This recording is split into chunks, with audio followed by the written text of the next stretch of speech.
Hinin akon ginhimo, so buwas abangan. Hi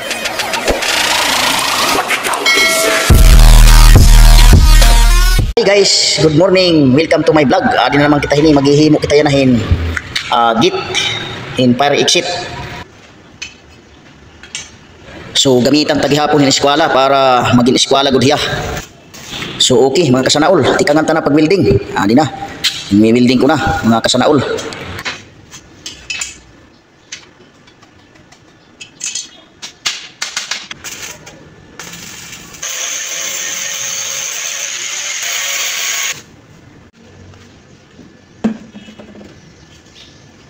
So bisan hiya gin eskwela gamitan taghapon ni metrosan. Eskwela nga pag metros para sigurado gud hiya kung talaga eskwelado na. Ani mga kasanaol. Gin kukuan kot metrosan susukol. Kay ako la yan na usa waray ako helper kay mga helper waray manunod. So solo ako yan na solo flight mga kasanaol. So adi baga eskwelado na siguro ini kay baga parehas naman ang number. So otro sukol kay para gud man diri kita ini mag kamali kay makuri pagtanggal. So otro gyap suklunta para eskwela gihapon. Naging okay mga kasanaol.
So sandiran ta na ini mga kasanaol para pagpahamis kay maupay gud ito sa sandiran kay mahamis.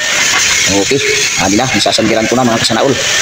So ayun So matatapos na pagsandir. So makikita na niyo mga kasanaol itong iya man di mahamis daw mga kasanaol man. Makikita niyo kada mga eskina. So sunod din nga akong bubuhaton liwat. Anbot nga diri ko na ipapakita iyo pag building pero niyan ipapakita ko iton man ini anbot nga amo na ore ko na ipakita iyo pag building ipakita ko na lang niya bukos. Okay, damo nga salamat hit iyo pagkita hinin akon ginhimo nga pintuan han fire exit. So buwas abangan ninyo pan pagkahuman hinit pag pintura nga iton iya pag butang iton steel plate.